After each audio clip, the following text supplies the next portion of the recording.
Welcome to the virtual read-along of Women of Color in Tech, a blueprint for inspiring and mentoring the next generation of technology innovators. We have 7th and 8th grade girls exposed to the lessons learned from the tech industry. The book's author, Susanne Tedrick, is joined with Melina, founder of Girls Lead in Science and Technology.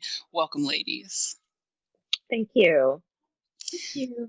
So our last chapter was like an affirmation to our readers that you're enough, you're worth it.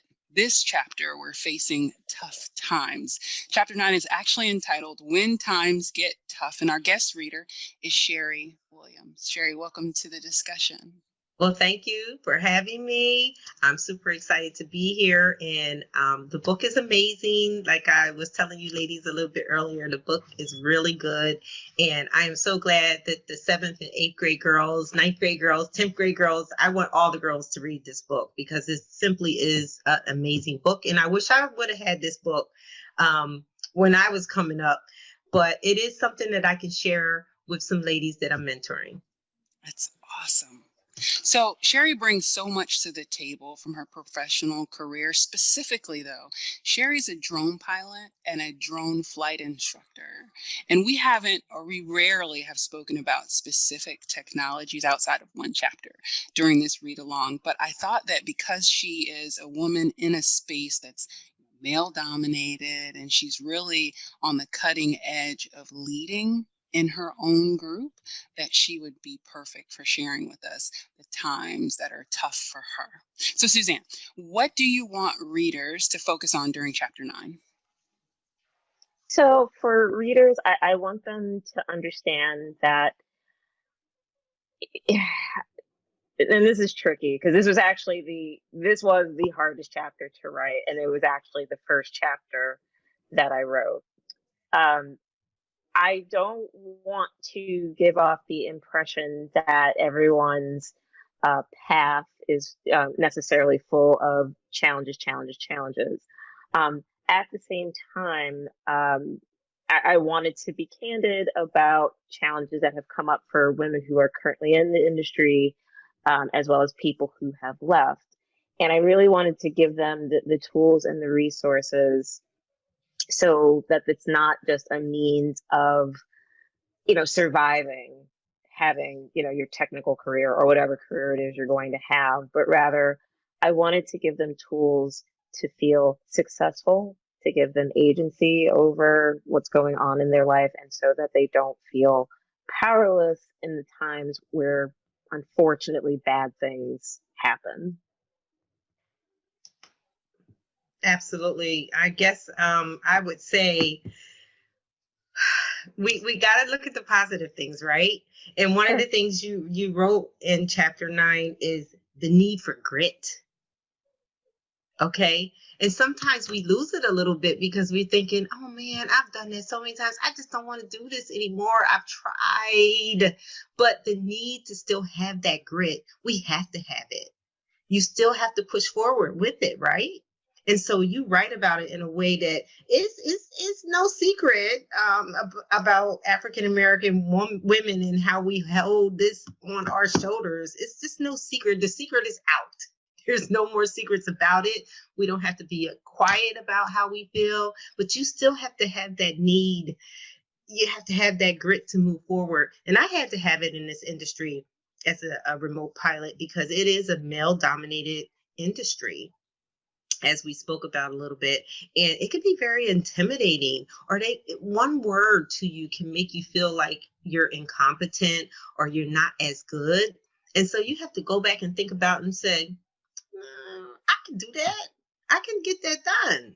And so let me work a little bit harder. Okay. Let me work on this craft a little bit more so that I can be just as good or even better. Because a lot of times when you don't have that grit that you need, that's when you're not as good because you haven't put your all into it. So this chapter was really, really good.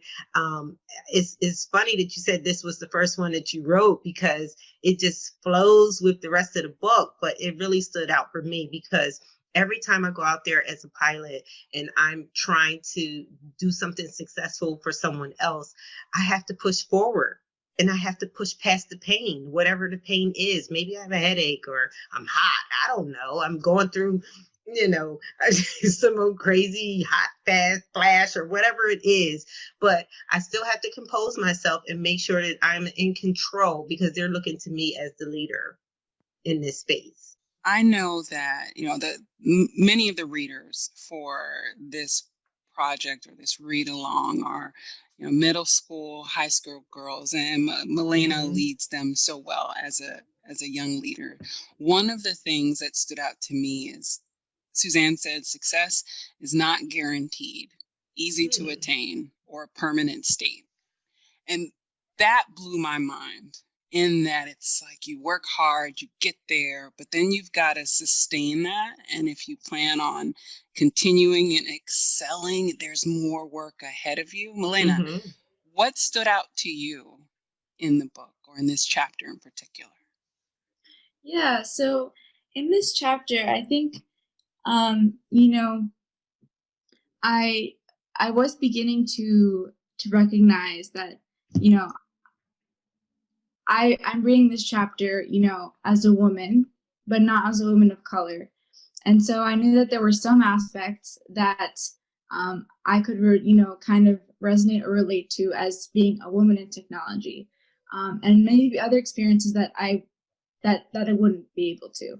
And I think, for that reason and kind of having that awareness, it was very important for me to read this chapter, especially as GLIST kind of this year began to think about, well, we aim to expose all girls in tech.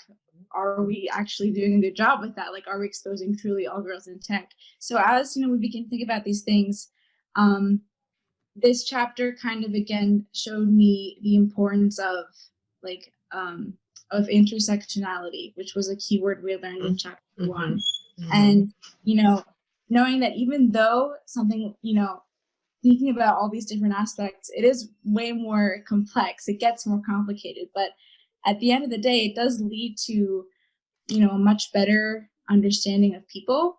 And, as I've learned from our discussions these past 2 weeks, and from this one too, when you understand people better and you get to meet more people, I think that can lead to more productive, conversations and solutions. So I think, there were so many takeaways in that regard.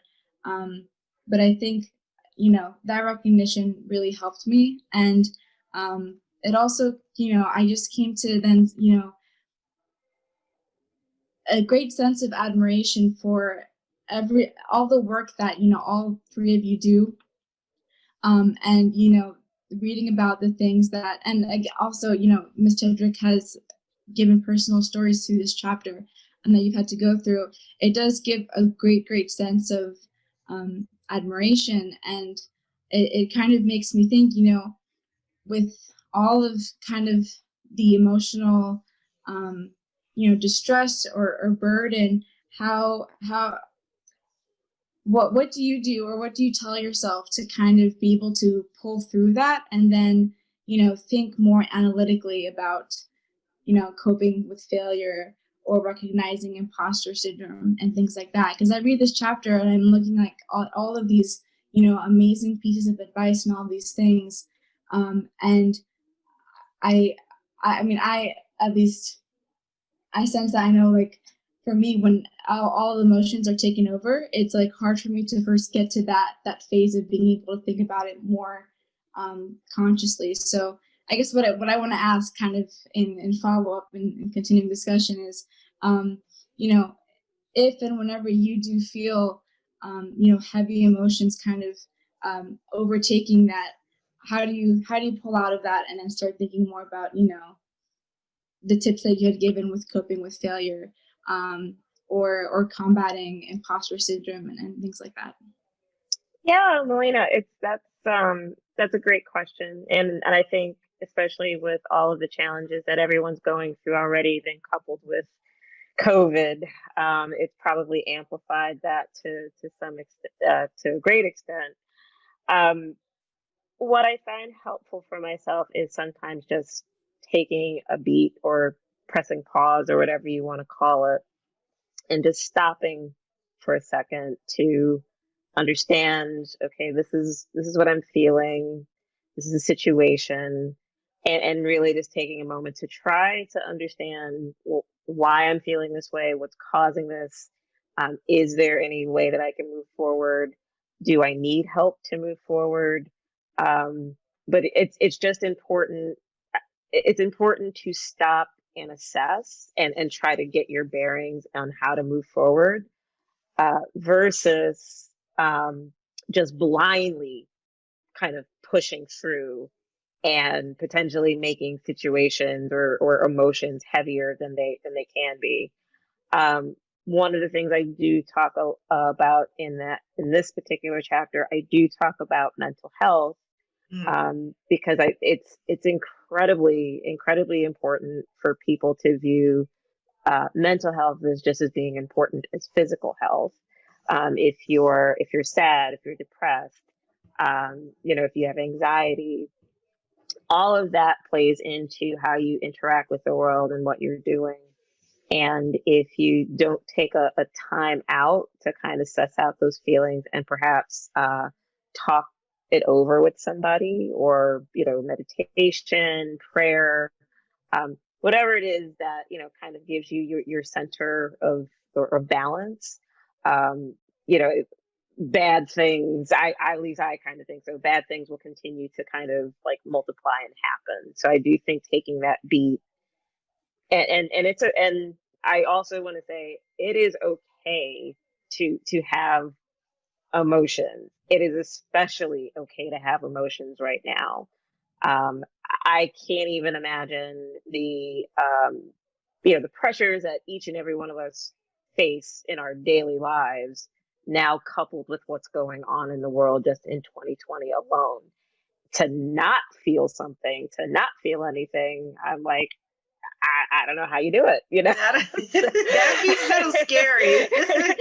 Because I feel so many things all the time, and I'm like, and it's okay, it's fine. You're human, and that's part of the human experience and going through things. So I would say, Melina, like it's just really important to take that step back, have those feelings, but also know that you have help and you have resources to work through it, and to not think that it's a burden that only you can bear on your heart and on your mind.